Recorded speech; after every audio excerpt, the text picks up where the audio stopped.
नगर निगम द्वारा किराया बढ़ाने को लेकर मुरादाबाद के व्यापारियों द्वारा करी गई थी हड़ताल। ये आपको बता दें, मुरादाबाद के टाउन हॉल के पास जो नगर निगम की काफ़ी पुरानी दुकानें हैं, तो वहीं नगर निगम द्वारा किराया बढ़ाने को मांगे रखी गई थी। तो वहीं व्यापारियों ने इसका विरोध किया था और दुकानें अपनी बंद कर दी गई थी। उसके बाद ये काफ़ी मामला चर्चाओं में आने लगा था। फिर महापौर मुरादाबाद विनोद अग्रवाल ने व्यापारी के मंडल के साथ इसको लेकर एक मीटिंग की, लेकिन फिर भी ये मीटिंग सफल नहीं हो पाई थी। व्यापारियों की मांगों का कोई भी समाधान नहीं हो रहा था। व्यापारियों का कहना है कि नगर निगम हमारी कोई सुनवाई नहीं कर रहा। लेकिन आज नगर आयुक्त दिव्यांशु पटेल की अध्यक्षता में आज नगर निगम में एक मीटिंग रखी गई थी। तो वहीं व्यापार मंडल के पूरे व्यापारी मंडल पहुंचा था। तो वहीं आज दिव्यांशु पटेल आई है। दिव्यांशु पटेल के द्वारा व्यापारियों की समस्या का निस्तारण किया गया है। उनकी कुछ मांगे रखी गई हैं तो कुछ नगर निगम द्वारा अपनी बताई गई हैं। अब व्यापारियों ने नगर आयुक्त दिव्यांशु पटेल का शुक्रिया अदा किया है। पत्नी के तानों से तंग आकर एक युवक टंकी पर चढ़ गया और आत्महत्या करने का प्रयास किया। पूरा मामला जनपद संभल के सदर कोतवाली क्षेत्र के नगर पालिका परिषद स्थित टंकी का है, जिस पर युवक ने चढ़कर आत्महत्या करने का प्रयास किया। जैसे ही खबर इलाके में फैली तो वहां पर लोगों का जमावड़ा लग गया। जब इसकी सूचना पुलिस प्रशासन को दी गई तो प्रशासन मौके पर पहुंचता है और युवक को बामुश्किल समझाकर पानी की टंकी से उतारता है और युवक की व्यथा सुनता है, जिसमें युवक ने बताया कि उसकी शादी अब से 7 वर्ष पूर्व सरायतरी स्थित सायमा से हुई थी, जिसको एक बेटी भी है। युवक ने बताया कि सायमा की तरफ से उस पर दबाव बनाया जा रहा है और 1.5 लाख रुपए की मांग की जा रही है। रायबरेली में जिस तरीके से एक अनियंत्रित कार ने गंगा एक्सप्रेस वे निर्माणाधीन गंगा एक्सप्रेस वे पर बच्चों और महिलाओं को जिस तरीके से कुचला था, उसके पीछे रायबरेली पुलिस तत्परता से लगी हुई थी। रायबरेली एसपी रवि कुमार के लिए चैलेंजिंग था उनके ज्वाइन करते एक बड़ा हादसा हो जाना, और कहीं ना कहीं चुनौतीपूर्ण था। और जिस तरीके से यह हादसा हुआ, पूरे उत्तर प्रदेश में कोहराम मचा। 9 लोगों को इसमें इस कार ने अपने नीचे उड़ाते हुए कोहराम मचाया। और कहीं ना कहीं जिस तरीके से ये घटना हुई, इसमें 4 बच्चियों ने मौके पर दम तोड़ दिया। एसपी और डीएम मौके पर पहुंचते हैं, जांच पड़ताल होती है।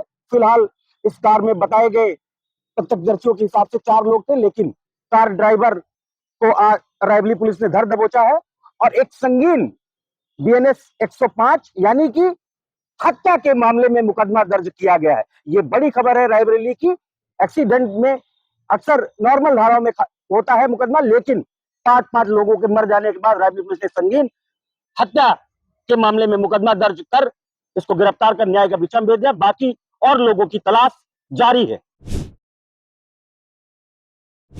राज्यपाल आनंदीबेन पटेल आज बस्ती पहुंची। यहां पहुंचने के बाद उन्होंने कार्यक्रम में शिरकत किया। फिलहाल आपको बता दें कि आनंदीबेन पटेल बस्ती पहुंची। यहां पहुंचने के बाद में उन्होंने कोतवाली थाना क्षेत्र में स्थित निबुआ ताल के पास में एक गरिमा ग्रह के कार्यक्रम में पहुंची। वहां पहुंचने से पहले उन्होंने गरिमा ग्रह कार्यक्रम का उद्घाटन किया और उद्घाटन करने के बाद वो कार्यक्रम स्थल पर पहुंची। वहां पहुंचने के बाद उन्होंने संबोधित किया। उन्होंने संबोधित करते हुए यह भी कहा कि पूर्वांचल के गर्व की बात है कि यहाँ पे ये तीसरा जो गरिमा ग्रह ये बनाया जा रहा है। फिलहाल उन्होंने यह भी बताया कि थर्ड डेंजर को लेकर जिस तरीके से लोगों की मानसिकता थी, कहीं ना कहीं भारत एक ये पहला देश है जहां पे जो थर्ड डेंजर है उनको एक अलग पहचान दी गई है। फिलहाल उन्होंने यह भी कहा कि अगर किसी के घर में कोई थर्ड डेंजर की संतान पैदा होती है तो उनका देख रखाव करे, अच्छे से रखे, उन्हें दूर ना करे और उनसे अच्छे से व्यवहार किए। और सामाजिक रूप से अगर देखा जाए तो लोग जिस तरीके से थर्ड डेंजर का पहले बहिष्कार करते थे, लेकिन कहीं ना कहीं अब थर्ड जेंडर को देखते हुए बात की जाए तो लोग अच्छे तरीके से उनको देख रेख करते हैं। फिलहाल उन्होंने यह भी कहा कि पूर्वांचल में जिस तरीके से गरिमा ग्रह बनाया गया है, कहीं ना कहीं उनके लिए बहुत बड़ी बात है। त्रिलोकपुर थाना क्षेत्र के अंतर्गत ग्राम पंचायत उज्जैनिया में 25/1/2026 को एक व्यक्ति की हत्या का मामला सामने आया था, जिसको लेकर के त्रिलोकपुर पुलिस के द्वारा अज्ञात अभियुक्त के खिलाफ मुकदमा पंजीकृत किया था। आज कई दिनों से जो है पुलिस के द्वारा काफ़ी छानबीन किया गया और छानबीन के बाद आज उसी गांव के एक महिला को गिरफ्तार किया गया। जांच के दौरान ये पता चला कि महिला के द्वारा बताया गया कि उससे कुछ कहा सुनी हुआ था, जिसको लेकर के महिला के अंदर काफ़ी आक्रोश था वहीं मृतक व्यक्ति जो है अपने खेत के लिए गया था घूमने, जहां महिला के द्वारा पहले से ही व्यवस्था करके वो बैठी हुई थी और मौके का फ़ायदा उठा करके उस व्यक्ति के सर पर लाठी से वार किया, जिससे व्यक्ति की मौके पर मृत्यु हो गई। आज पुलिस के द्वारा उस महिला को गिरफ्तार कर विधिक कार्रवाई करते हुए उसे जेल भेजा गया है।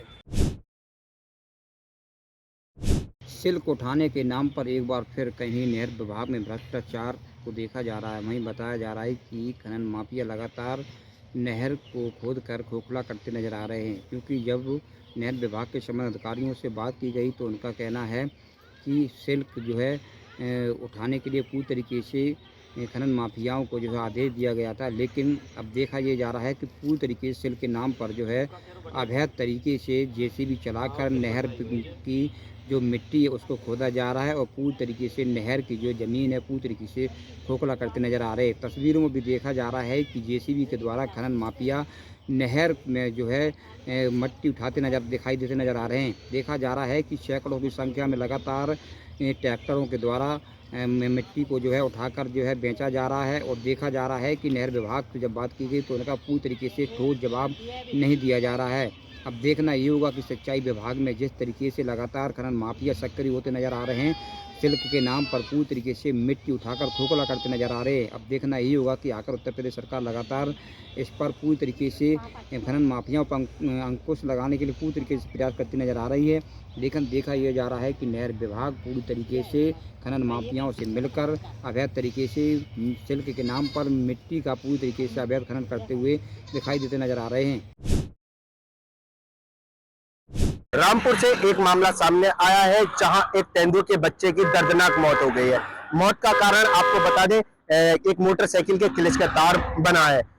यह पूरा मामला रामपुर की तहसील स्वार का बताया जा रहा है, जहां कुछ लोगों द्वारा जाल बिछाया गया था, जिसमें एक मोटरसाइकिल के क्लच के तार का उपयोग भी किया गया था, जिसमें तेंदुए के बच्चे की फंसने के कारण दर्दनाक मौत हो गई है। आपको बता दें, सूचना मिलने पर मौके पर पहुंची वन विभाग की टीम ने रेस्क्यू कर उसे सलारपुर चौकी लेकर गई। वहां जाकर उसका ट्रीटमेंट शुरू किया गया। ट्रीटमेंट के दौरान उसकी मौत हो गई।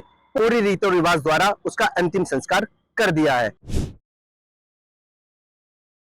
बदमाशों को पुलिस ने गिरफ्तार करके जेल भेजा है। आपको बता दें, पीलीभीत के एडिशनल एसपी ने प्रेस कॉन्फ्रेंस करके घटना की जानकारी दी है। पीलीभीत के थाना गुमचाई क्षेत्र के ये लोग हैं और अन्य जिलों में अन्य स्थानों पर जाकर ऑनलाइन गेमिंग के जरिए लोगों से ठगी करते थे। इसकी शिकायत एनसीआरपी और लिखित शिकायत भी कई बार यहाँ पर की गई है। इसको लेकर एक पुलिस ने बड़ी कार्रवाई की है। इनके जो अन्य साथी थे उसे भी पहले पुलिस ने गिरफ्तार करके जेल भेजा है। आज एडिशनल एसपी ने प्रेस कॉन्फ्रेंस करके इन लोगों को जेल भेजने का काम किया है। एनसीआरपी के तहत पोर्टल पे शिकायत की गई थी और कई लिखित शिकायत आई थी, जिसके चलते इन लोगों की पुलिस काफ़ी दिनों से तलाश कर रही थी। इन्हें बाहर से गिरफ्तार करके जेल भेजा गया है।